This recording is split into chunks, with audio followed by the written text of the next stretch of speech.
actual market behavior and popularity. Because unless you've been living under a rock, it's highly likely you've noticed the big spike in popularity and interest in keto. Either you've tried it, or you have a friend who's tried it, or you've seen the explosion of keto-based information and products, a fact that is borne out in the Google Trends graph. For the sake of comparisons, and to really test the theory that search volumes correlate with market size so that you can feel as confident in this tool as I do, let's measure Pilates against a market that garnered worldwide attention in a major and spectacular way. Enter Bitcoin. A very quick glance will show you that it had a relatively similar keyword search volume to Pilates, with a massive one-time spike and sharp drop in 2017-2018. Importantly, that rise and fall in search volume corresponded with the massive rise and fall of Bitcoin's share price around a similar time frame. Again, you would have likely noticed this rapid influx of people to the Bitcoin market during this time. It seemed that you couldn't walk into a coffee shop or get into a taxi without hearing people talk about Bitcoin. I remember one day, even the person cutting my hair was talking about it.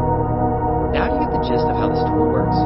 It provides a visual snapshot of how certain market niches might compare with others based on keyword search volume. And since that's precisely the type of information you need, it's a priceless tool. How you determine whether the markets you're searching for are in the market size sweet spot comes down to whether your market falls within a specific range.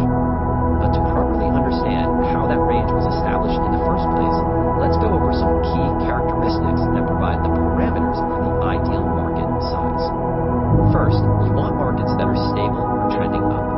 That signifies that they have long-term potential.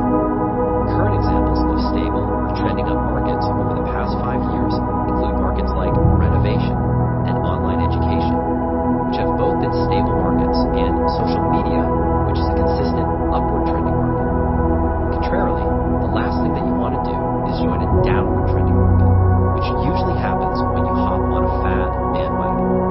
Remember fidget spinners? Those came and went in a flash, as can be seen in the Google Trends graph for fidget spinners keyword search volume. The same happened with a lot of the diets out there, like Atkins diet or paleo. They go in and out of fashion, and you don't want to catch them on the downswing. The risk to you is putting all your time and effort into building a business that basically disappears as your market disappears. You will also want to find markets that satisfy your lifestyle. We touched on the cyclicality of a market like Pilates, and those types of markets are more common than you might realize. For example, the carnations market demonstrates powerful cyclicality. In the supplemental PDF, you'll find a Google Trends graph plotting the keyword search volume for carnations over 5 years. See those two huge annual spikes fairly close to each other year after year? One in February and one in May? That's around Valentine's Day and Mother's Day, which is when, understandably, demand for carnations is at its highest. This demand is reflected in the search volume for the carnations keyword. This graph shows you those would be your busiest times of year if you're in the carnation business. If you don't want to work a lot in February or May, that is probably not a market you want to go into. Now, those are all the foundation pieces, and on their own, they are definitely valuable as you go about deciding which market to choose. And if we stop there, you'd already have some valuable ways to use Google Trends. But what I'm about to show you now is a quantum level deeper and more powerful. When I first discovered it, I shared it with a colleague, and we just stared at the computer screen, speechless. I'd found a key to open the window into a world that had always been there, waiting to be understood, but that had been locked away. It felt like we had discovered the Rosetta Stone of bullseye keywords, but this Rosetta Stone wasn't inscribed with a particular combination of ancient languages.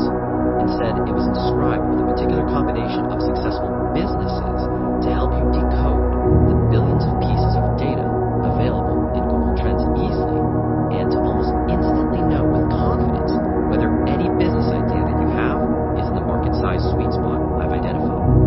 That is, the optimal size market for a 6- and 7-figure education and expertise business to thrive. Not too narrow and not too broad, just right. The Rosetta Stone. The original Rosetta Stone, discovered in 1799, was a stone tablet inscribed in 196 BC on behalf of the Egyptian king Ptolemy V. The magnitude of this discovery was enormous because it contained the same decree in 3 different languages. The first, ancient Egyptian, using hieroglyphic script. The second, ancient Egyptian, using demotic script. And the third, ancient Greek. Up until that time, the ancient Egyptian languages were lost to modern humanity. No one had been able to decipher all the texts being discovered on various Egyptian artifacts, architecture, and scrolls, severely limiting our understanding of the ancient Egyptian world. The significance of the Rosetta Stone is that while no one could understand ancient Egyptian languages, many scholars could understand ancient Greek. And because there are only minor differences between the 3 versions inscribed, the Rosetta Stone became the key to deciphering Egyptian hieroglyphs, throwing open a window into ancient Egyptian history that had been previously closed, bringing the richness of the ancient Egyptian world to life. The common thread of all the businesses in the market size sweet spot was a particular position on the Google Trends graph. I had found a very specific market size bandwidth that was a freakishly accurate predictor of success. In fact, every single one of my 23 successful businesses fit in this narrow bandwidth. And when I tested the theory further by entering my clients' most successful businesses, they too fit in this tiny success window, the market size sweet spot. Then I tested my students' most successful businesses, and they also fit in the sweet spot. And here's the kicker. Those businesses that I had never quite been able to make work, or that had failed miserably, not one of them was in the sweet spot. The phrase secret to success is so overused, but this truly is one of the single biggest discoveries I've ever made, and it's given me a window onto success unlike anything else. And up until now, I've only shared it with my inner circle of colleagues, clients, and students. But I've decided that I'm going to reveal it to a much wider audience in the pages of this book for the first time ever. Here's what I mean. The market size sweet spot is a narrow bandwidth in which markets are the ideal size for education and expertise businesses to thrive. Identifying exactly what this range is has taken me years to figure out and demystify. Over the following pages, I'm going to show you the markets that my students, my clients, and I have had the most success in, and exactly where that sweet spot is, and how you can use Google Trends to measure it within seconds and test your own market ideas to see if they also fall within that same market size sweet spot. Let's start with Orchid Care, my trusty old example. If you enter that into the Google Trends search bar, you'll see that it's a relatively stable market overall. There are small spikes around Valentine's Day and Mother's Day each year, similar to carnations but not nearly as extreme. Seeing those spikes will immediately tell you when the biggest times of the year will be, which is helpful to know for your own personal schedule and for preparing promotions and sales and gearing up in terms of team and other resources. Now compare the Orchid Care example with Improve Memory using plus compare in Google Trends. Do you see how that keyword is in the same vicinity of search volume? That is, it's about the same level of the graph as Orchid Care. Next, I want to include a market from one of our highly successful Ask Method clients, New York Times bestselling author and creator of Platform University, Michael Hyatt, who serves the leadership skills market. If you enter the leadership skills keyword into that same graph, now using the plus compare, you'll see that it's a little bit larger, but also in a similar keyword search volume range. So those are highly successful markets for my own businesses and a client's business.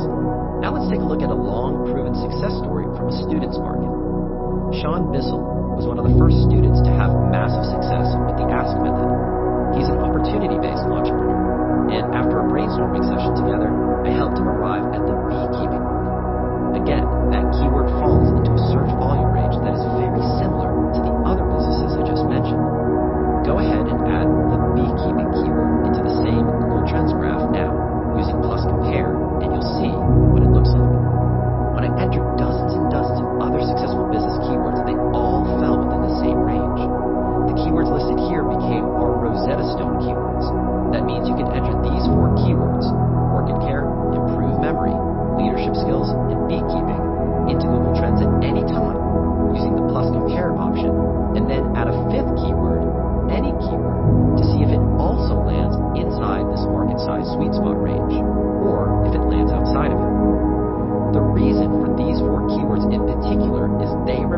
not only the middle of the sweet spot range, but also the upper and lower ends of it as well.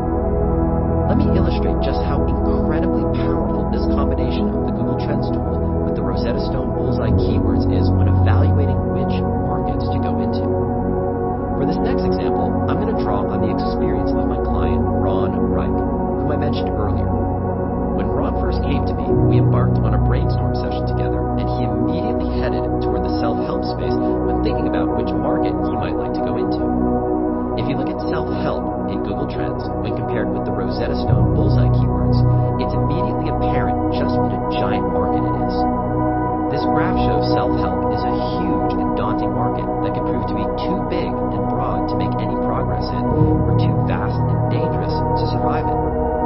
So we looked at other smaller niches within that larger self-help market, like improve confidence and be more productive, and they tended to all be too small. Take a look for yourself in Google Trends now. See how each of the search volumes for these terms are way below the market size sweet spot range that the Rosetta Stone bullseye keywords are in? Ron and I then started to brainstorm ideas in a completely different area, the dog market. Because that's so general, it also proved to be far too massive. For example, we started by looking at the keyword dog training, but we found that it was way outside the market size sweet spot. So I helped him niche it down even further. We thought, well, if dog training is too broad, perhaps there's a specific kind of training that might be more in the sweet spot. And maybe we don't want to focus on training for every type of dog, but rather a particular subset of dogs. Through this hugely helpful process, we ultimately settled on potty train puppy as his bullseye keyword. If you type that into Google Trends now, you'll see that it falls just within the market size sweet spot indicated by the Rosetta Stone bullseye keywords.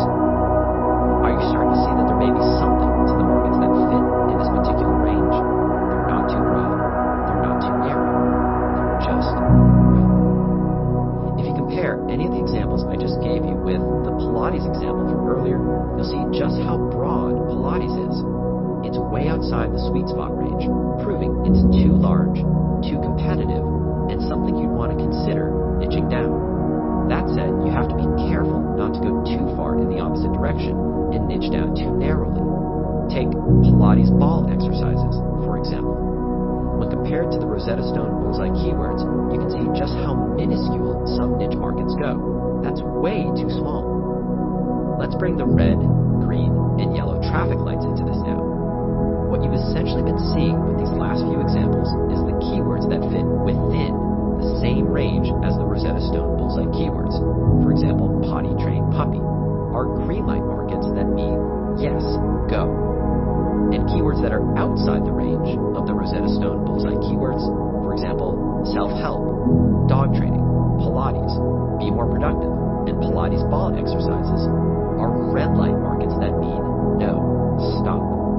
And then there are some markets that may be mostly outside the market size sweet spot, but that are just touching some of the Rosetta Stone bullseye keyword graphs on the outer edge of the range. These are yellow light markets that mean proceed with caution. Here's an example that shows you all three traffic lights as they might appear during the process of deciding on your own green light market. Let's say I wanted to expand into a new market to supplement my orchid care business, and I was hoping to find something that was in the gardening space that perhaps my existing customers might be interested in. So I brainstorm and then test the following bullseye keywords: African violet care, rose care, cactus care, and hydroponics. When you look at the Google Trends graph for each of these keywords side by side, compared with the Rosetta Stone bullseye keywords, you can see that African violet care is way below the market size sweet spot range and therefore too small, red light. And hydroponics is way above the market size sweet spot range and therefore too big, another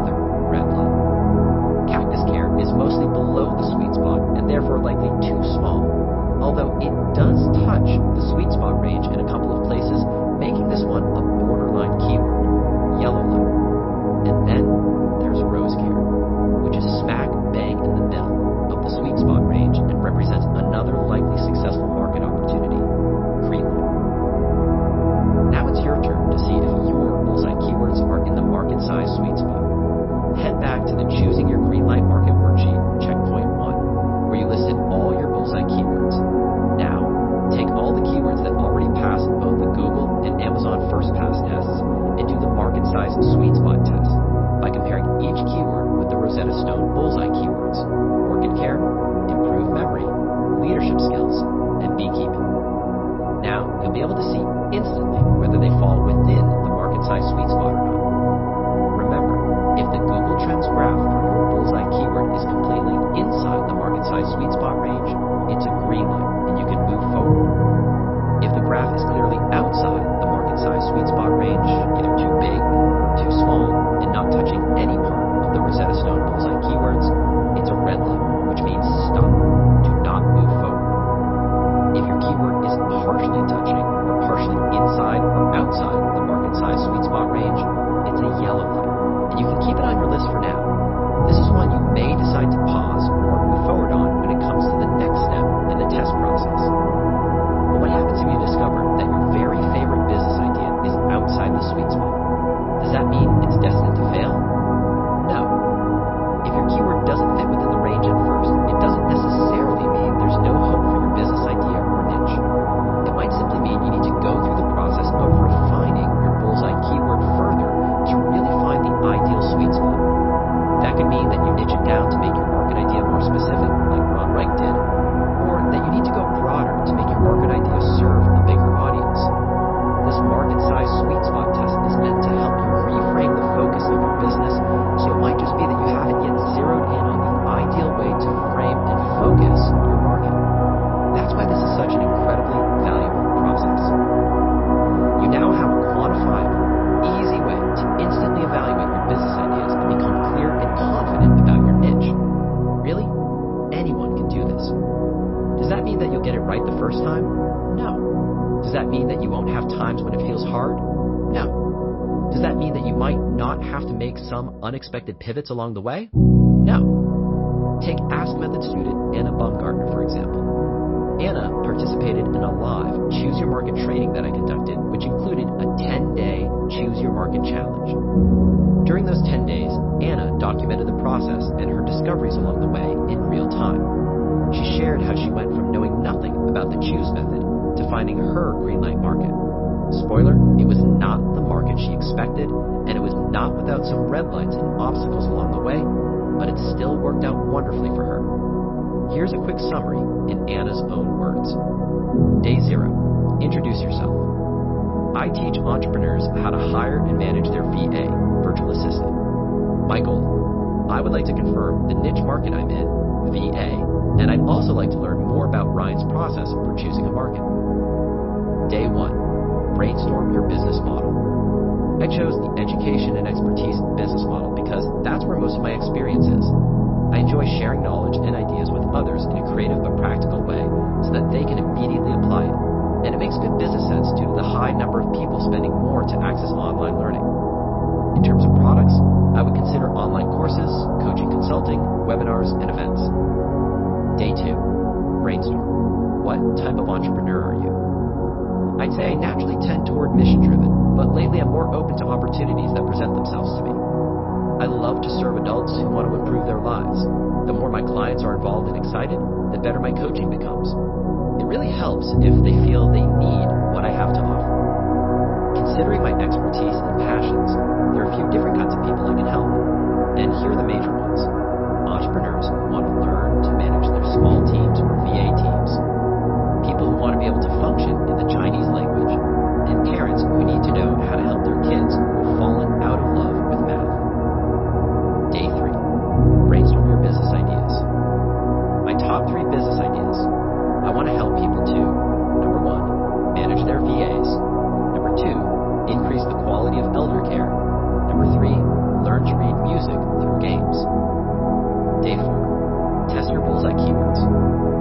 The bullseye keywords that pass the Google and Amazon tests for my top 3 I want to statements are read music, train a virtual assistant, elderly care tips. I used thesource.com to find new possible bullseye keywords because the first few I tried didn't pass the tests, and it worked. Thanks for that tip, Ryan. This helped me realize the importance of not going with what words I think of, but rather what the people who are searching are thinking of. Day 5. Test your market size sweet spot. Only one of my bullseye keywords that passed the Google and Amazon tests was a green light: read music. Train a virtual assistant and elderly care tips were so low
discovered that I had been in a red light market. I'm so glad to have found out before I went any further. I feel more confident now that I've chosen a green light market. The best part about Anna's Choose Method journey? She's now building a business in the Learn Chinese market, but it took the Choose Method to help her see it. Plus, she successfully avoided wasting further time in the red light market she was in before she started this process. And here's the cherry on top. Both her son and her daughter are helping her in the Learn Chinese business. Anna said this was a totally unexpected result of choosing the right market for her. Anna's story is proof that once you take the time to really get clear on your bullseye keywords and are prepared to go back over the process a few times until you find your green light market, you really can create the business and life you dream of. To that end, let's revisit the orchid care example, which is one of our Rosetta Stone bullseye keywords. If I had thought I was in the orchid business, meaning if I had framed my business idea as being about orchids, it would have not been in the market size sweet spot, and I would have walked away from an awesome business opportunity. If you look up the term orchids in Google Trends, you'll see it's far too broad. And that's because people searching for orchids aren't necessarily searching for information about how to care for their orchids, which is what I wanted to sell. Instead, consumers might be looking to buy actual orchid flowers, or purchase special fertilizers or pots. They could be trying to find an orchid club, or photos of orchids, or setting up for their school project on orchids. None of that is aligned with what I was trying to provide. I'm not in the orchid business. I'm in the orchid care business. There's a big difference. This is a lesson both in the importance of bullseye keywords and in not rejecting potentially valid ideas just because they fall short the first time through Google Trends.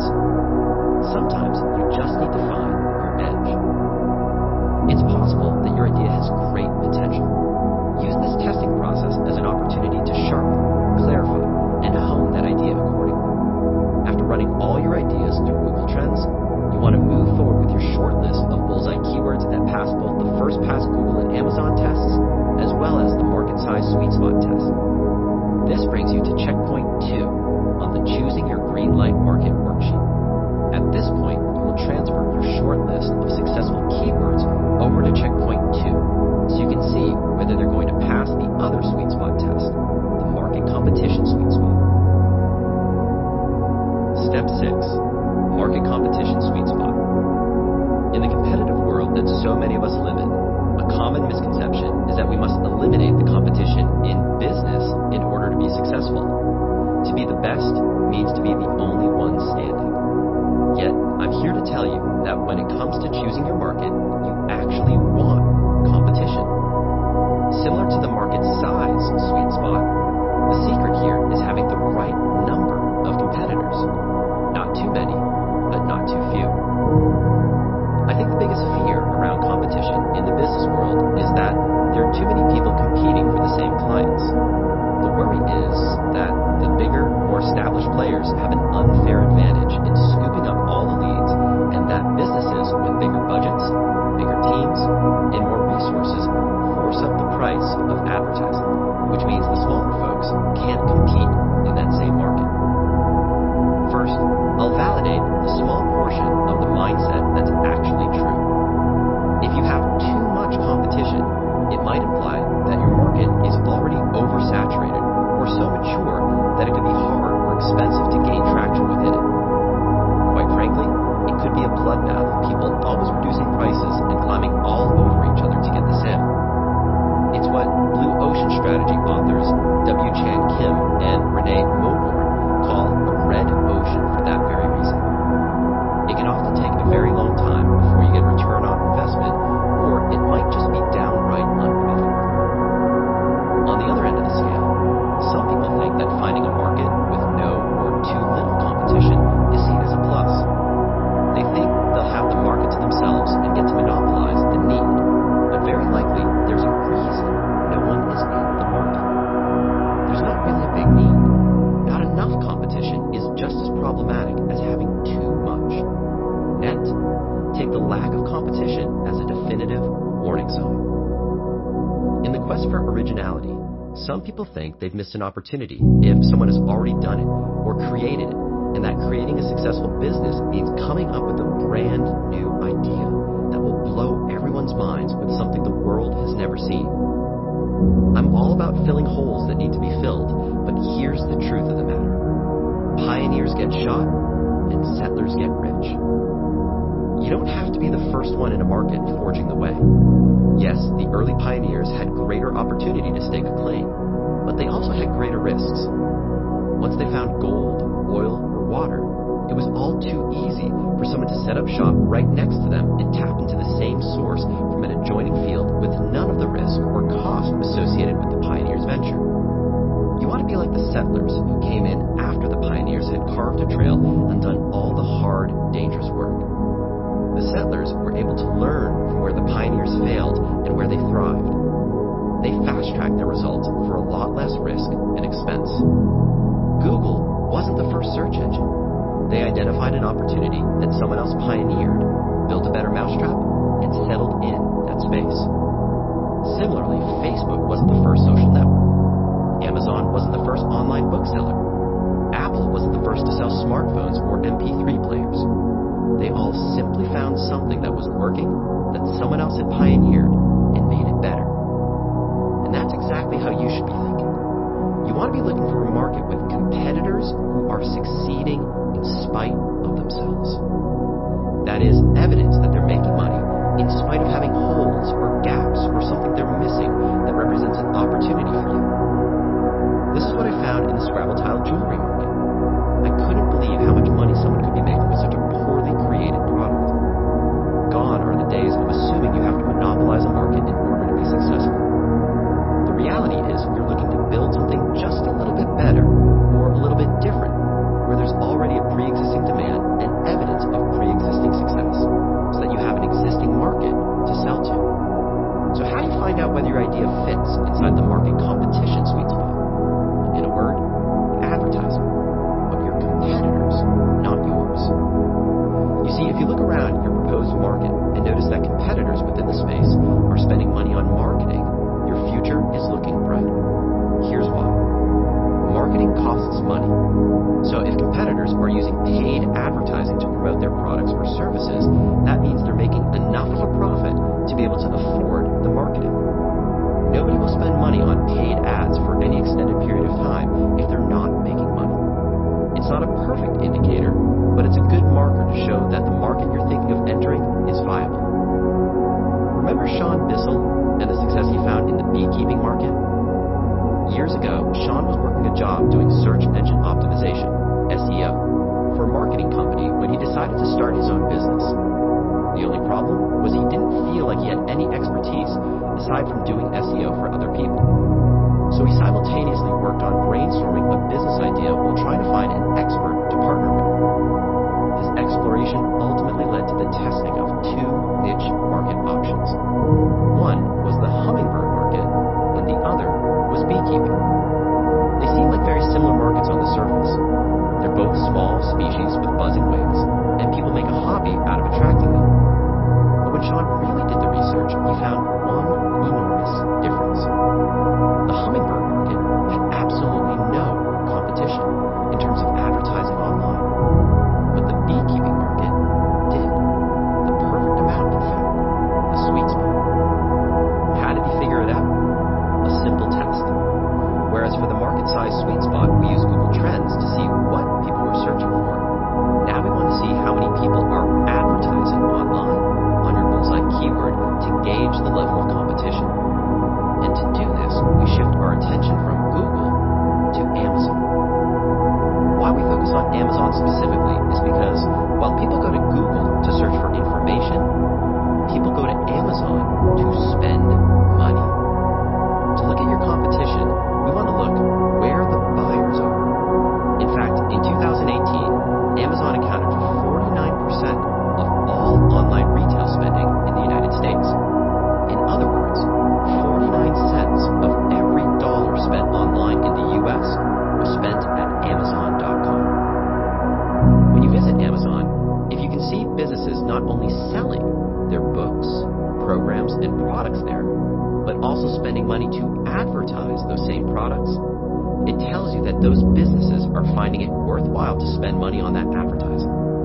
In other words, they're making a return on their investment. Just because someone has a book for sale on Amazon, that doesn't mean they're necessarily making any meaningful profit from that book. But if they're spending money to also advertise that book on Amazon, chances are very strong that they are actually making money from it in their business. Now, importantly, you're not looking for just any advertising. You're specifically looking for evidence of competitors on Amazon who are selling education and expertise, because that's what you'll presumably be selling. It's also important to note that Amazon has a bias towards physical, non-information products. So it's possible you'll find a lot of ads for non-information products matching your keyword search. You want to make it a point to look for ads selling education and expertise, books, Kindle ebooks, resource guides, and so on. Note, the Amazon screenshots included in the physical print version of this book represent only a partial view of each page. You'll find these screenshots in the supplemental PDF that accompanies this audiobook. To get the full count of advertisers, you'll need to scroll through the entire first page on your own device for each of your keyword searches. The way you're going to analyze this test is to tally up the number of advertisers using your bullseye keyword who appear on page 1 of Amazon. You can tell which product listing on Amazon is a paid advertisement because Amazon indicates it as a sponsored listing. Amazon changes its page layouts on a weekly and sometimes daily basis, constantly testing new page formats and design. And remember, the results are dynamic. So what you see today will likely be different tomorrow. And you may need to look around a bit to find those sponsored listings. Start at the very top of the page, search at the very bottom, and be sure to look closely right in the middle of the page, where sponsored listings are sometimes tucked right between multiple non-sponsored listings. The step-by-step process is as follows. First, on a full desktop or laptop browser, go to www.amazon.com. If you're outside the US, you'll want to go to the .com site specifically, as opposed to, for example, your localized .ca, .uk, or .au version of the site. Unlike Google Trends, which gives us the option to look at worldwide results, Amazon localizes its website by region and by country. Since it's the largest consumer market in the world, we use the US market as a worldwide proxy. Second, type into the search bar your first shortlisted bullseye keyword and hit enter. Third, do a scan on the page for sponsored listing and make a note of the number of products selling education and expertise in some way on that first page of results that are sponsored listings. Once you've done that, head back to the Choosing Your Green Light Market worksheet, where you have added your short list of bullseye keywords to checkpoint 2. If there are between 3 and 7 sponsored posts or advertisers on page 1 of Amazon using your bullseye keyword, mark it as a green light. If there are 1 to 2 or 8 to 9, mark it as a yellow light. And if there are 0 or 10 or more, mark it as a red light. This breakdown correlates to you looking for the right number. Not too many, but not too few. And remember, you're only looking at the first page and only tallying the competitors who are advertising an education or expertise-related product. Like the Google Trends Rosetta Stone, these ranges are based on my 3-year quest to reverse engineer both my own most successful markets compared to the ones in which I failed or struggled, as well as the most successful markets of my students and clients compared to those that didn't work out. After I analyzed hundreds of different markets, the trends and cutoffs became clear. On more than one occasion, this process was painful for me, because I discovered more than one market I went into that failed would have been a clear red light at this stage of the process. In fact, later in this chapter, I'll share with you one of the most expensive and frankly embarrassing failures early on in my career. It's a market that the competition sweet spot test would have flagged as a clear red light. I just didn't have the experience or the wisdom at the time to know I should have pivoted in a different direction. I'll also also share with you a few of the markets I did steer away from after learning the importance of this test and how I dodged a few proverbial bullets along the way. So looking at each of your potential bullseye keywords and plugging them into Amazon, what are your results?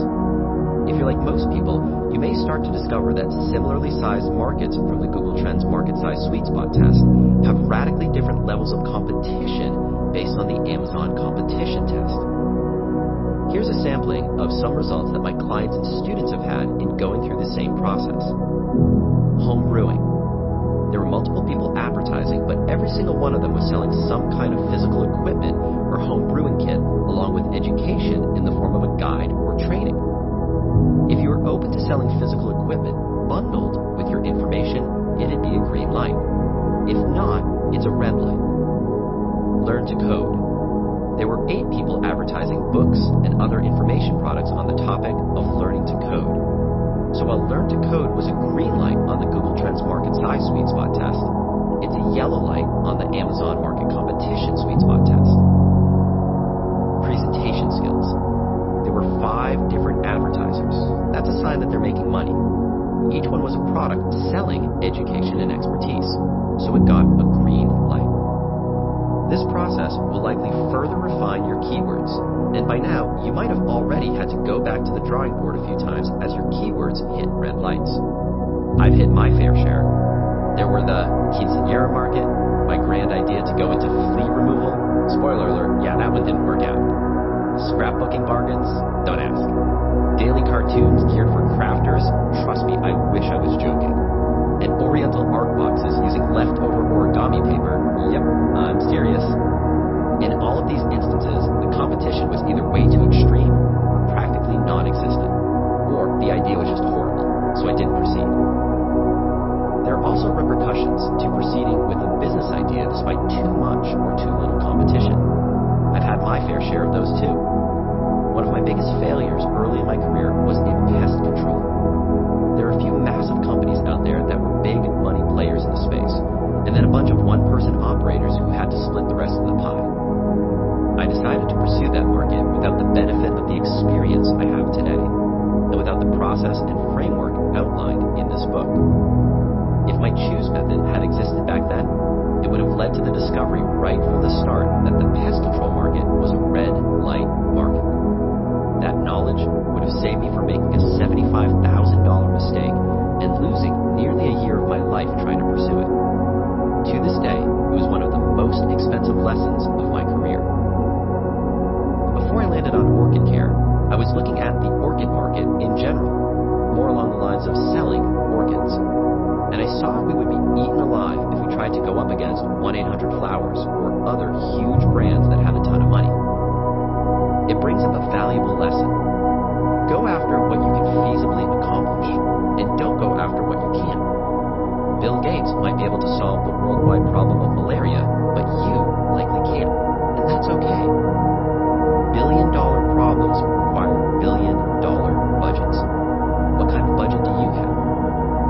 When I first got started with a small budget, the first problem I tried solving was also small. How to build Scrabble tile jewelry, not how to cure world hunger. From there, I was able to grow into bigger markets and solve bigger problems. The big lesson here, start where you can. When Dr. Beverly Yates became an Ask Method business coaching client, she was a naturopathic physician with her own practice in San Francisco. While a part of her was content, she wanted to progressively build a business that didn't tie her to a physical practice. Was there a way she could use her expertise to impact patients all around the world? As soon as she started brainstorming, she kept noticing that many of the women who came to see her were frustrated in their attempts to lose weight. Dr. Yates knew, as I'm sure you do too, that the weight loss market is overly saturated with huge competitors. She accepted the fact that she couldn't compete with all the big wigs, but still wondered if she could have a presence in a related niche market. Together, we looked at all the different types of weight loss situations and kept running into 2 subgroups of women who came up over and over again as candidates for a potential market. One was HCG injections, which are hormone-based treatment available by prescription that women can administer themselves. The other was weight gain associated with PCOS, polycystic ovary syndrome. The Amazon test revealed that the bullseye keyword, PCOS diet, fell into the market competition sweet spot by having the ideal range of advertisers, in addition to falling in the Google Trends market size sweet spot.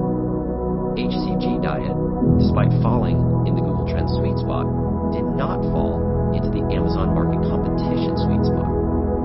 Dr. Yates has gone on to become a leading voice in naturopathic medicine, serving women who have PCOS with a best-selling book, a wildly popular podcast, and recurring appearances on media outlets like NPR, PBS, CNN, ABC, and Fox News. But more than that, she's helped countless women around the world, and it's all because she wasn't deterred by the shadows that the giants in the weight loss market cast. She found a niche and went full steam ahead. There's another aspected client named Chad Collins, whose entrepreneurial journey was conceived because of the competition. In 2012, he went with a colleague to a food court in a mall during their lunch break. From where they were sitting, he could see what appeared to be a Lego store. He had no clue that Lego even had its own dedicated stores. Didn't people just go to Target to buy a Lego set?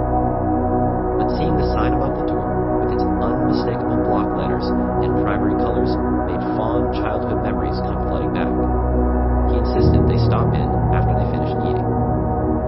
In the back of the store was a pick-a-brick wall where you could fill as many Lego bricks into a cup as possible and then just pay for the cup. Obviously, the more you could get in, the better. He filled a cup, took it home, and officially introduced his 7-year-old daughter to Lego. She loved them, and soon began to watch YouTube videos of other kids and families playing with the colorful building blocks. Her fascination steadily grew, and she asked if they could start their own YouTube channel about Lego. He said yes, and the second video they ever put up was a tutorial on how to get the most of a single type of brick into one of the cups at the pick-a-brick wall. The video caught fire within the Lego enthusiast market and got 50,000 views in a matter of weeks. As you can appreciate, no logical person would attempt to directly compete with Lego. Not that Chad even had it in his mind to try. But when he heard that there were Lego events that diehards attended, he thought it would be neat if he and his daughter could go, and maybe put out a video about it on their YouTube channel. Being from Philadelphia, they were in the 5th biggest market in the country, so he thought for sure there had to be an event nearby. But the closest one was several states away. Cue light bulb moment. He decided to create an event himself, and that's when BrickFest Live was born. Nearly 24,000 people attended that very first Lego event Chad produced. Wondering if the idea was replicable, he found venues in other states, sold tickets, and had similar results. And from there, it continued to gain momentum. Fast forward to today, when BrickFest Live is the largest touring Lego event in the United States, attracting tens of thousands of people every weekend the show is held. As an aside, I'm a certifiable A-fool, that is, an adult fan of Lego, and one of the highlights of my life was delivering the keynote address at the flagship BrickFest Live event in Philadelphia, attended by over 25,000 Lego fans, sharing my personal story of how secretly playing Lego on my bedroom floor as a shy, awkward kid and creating worlds and building things from scratch helped shape me into becoming a successful creator and business builder as an adult. What can I say? I'm a little obsessed with Lego. Competition came into play in 2 main ways here. One, since Lego is arguably the most valuable toy company in the world, going up against them with a similar product would have been unsmart at best. But, like Dr. Yates, Chad wasn't daunted by their dominance, since he was an entrepreneur and merely prompted him to think a little more outside the box and find something he could latch onto within the mega brand. 2. Chad wasn't in direct competition with other Lego events. He filled a void for the states that didn't have them. He wasn't trying to reinvent the wheel, but trying to build on what he could see worked. It just so happened that as time went on, his events began to offer things the other events didn't, and eventually became the premier enthusiast event. My orchid care business wasn't my be-all and end-all passion, but it helped propel me toward building my passion businesses, the Ask Method Company and the software company Bucket.io, both of which exist to help entrepreneurs. My favorite people in the world to better sell and better serve their customers. That's because being dispassionate about the topic can allow you to become passionate about the process. And the same thing happened to Chad. Not that he wasn't passionate about Lego events, but it ultimately served as an entry point.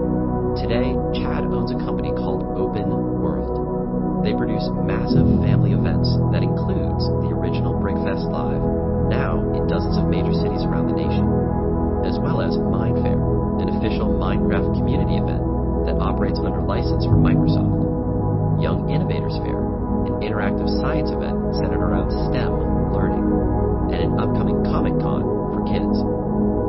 There is so much to be learned, gained, and valued from market competition. Whether you're like Sean, who used it as an indicator for which market to pursue, or like Dr. Yates and Chad, who found their perfect niche by knowing where they couldn't compete. Assessing the competition and letting it push you in the right direction could be the X factor when it comes to your success. At this point, the Amazon advertising test should have provided clarity around your short list of bullseye keywords. How many green lights did it give you? Do you feel confident moving forward? Or do you need to take a step back and reassess? My hope is that the past two tests have put you on solid footing and you're ready to head into the last crucial set of tests that are left to apply. They are the final missing pieces you'll need in order to choose your market and verify your business idea. If you're ready, I'm ready. Step 7. Market must-haves. You may be wondering how important another series of tests is if your bullseye keywords already pass the 2 sweet spot tests with flying colors. Ideal market size? Check. Optimal amount of competition? Check.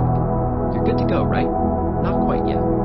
There are 5 market must-haves that are so important that if any one of the following 5 traits don't exist within the potential market that you're examining, it needs to be ruled out. Think of the previous tests as the gatekeepers. You made it past the gates, which is huge, but you still have to make it to the castle. These 5 market must-haves are the key attributes that your market must have in order for you to be confident that your potential business idea can truly be profitable. We're going to do a deep dive through each one, and I'll help you refine your top contending business ideas by comparing them against these benchmarks.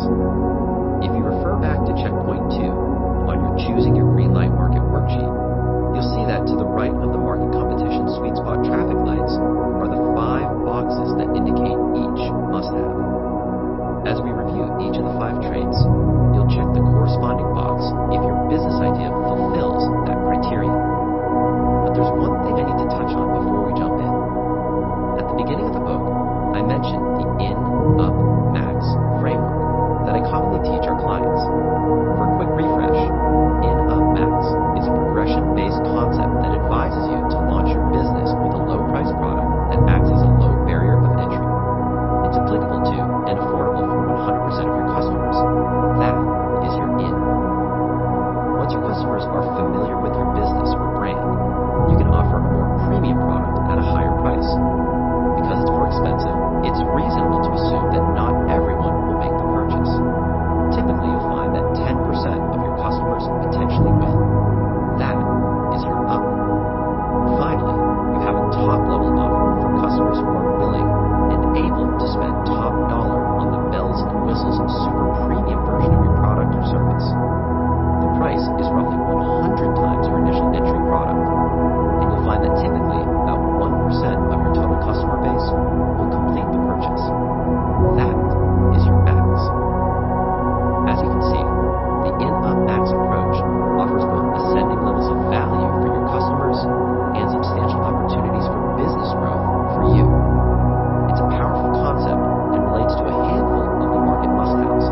So here we go. Market must-have number 1, evergreen market. The first market must-have is an evergreen market.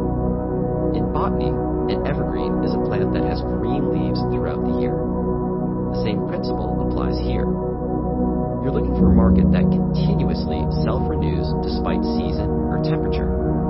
And this concept extends beyond the idea of a stable market introduced with the Google Trends test.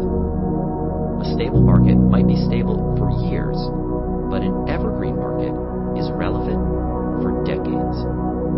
An evergreen market has longevity and is continually relevant. It's not threatened by external forces like cultural shifts, a temperamental economy, or fleeting interest. The exact opposite definition is that of a fad market. Contrary to the life cycle of evergreen markets, fad markets have a brief introductory period when the product suddenly hits the market, a growth stage when the product skyrockets into market acceptance, a short maturity stage when the product reaches its market potential, and then a very sharp decline stage when it all but disappears. When we were looking at the market size sweet spot, we referred to fad markets like fidget spinners and Hollywood diets as downward trending markets because, quite literally, the only way they trend is down. And often, the decline is sharp and fast. Go back in time with me to 2011, when Apple released the new iPhone 4S. Let's say you wanted to cash in on its momentum. After all, more than 4 million of them were sold in only the first 3 days of its being available. So you decided to sell education and expertise around iPhone 4S tips. It's a foolproof business move, right? Just imagine all the people looking for a quick and easy tutorial on the hottest new tech gadget on the market. Orders would come flooding in, and they likely would, until, inevitably, they wouldn't. The demand would diminish because everyone knows that a new version of the iPhone is right around the corner, which leaves the present-day version of you with a product that's entirely irrelevant. To illustrate my point, let's take a look at what Google Trends would show if you entered in iPhone 4S tips circa 2011. As you can see from the graph included in the supplemental PDF that accompanies this audiobook, prior to September 2011, the line is flat, flat, flat. Then there's a huge spike around the time of the iPhone's release, followed by what I lovingly refer to as the downward spiral of death. The line's descent is steady and unavoidable. If this were 2011, you could look at that big spike in growth and think you were onto something, but you'd be putting a lot of effort into creating a business model around something that was headed for a downward spiral. Similar well-known examples of the fad market trap are Beanie Babies, mood rings, Cabbage Patch Kids, hacky sacks, and Pokemon, although they had quite the impressive comeback with Pokemon Go, until that too dropped off. And of course, Scrabble tile jewelry, my own personal cautionary tale about what can happen when you choose a fad market over an evergreen one. I built a successful business around the passing fad, and it proved to be unsustainable in the long term. It was a painful way to learn that a fad market goes up, up, up, and then it crashes and burns as quickly as it has risen. The orchid care market is the corollary to that, and I chose it in direct response to my previous experience. I knew I needed to find something that would never go out of style, something that was more than just the sign of the times. So I turned to the oldest, longest-standing hobby in America, gardening. After a little digging, pun intended, I found that an estimated 117 million people, or 1 in 3 per year in the United States alone, spend time gardening. It was a huge contributing factor to why it made sense to start a business in that space. After passing it through all my tests and finding that gardening was too broad, I arrived at the orchid care niche. What happens if we compare iPhone 4S tips to orchid care in Google Trends?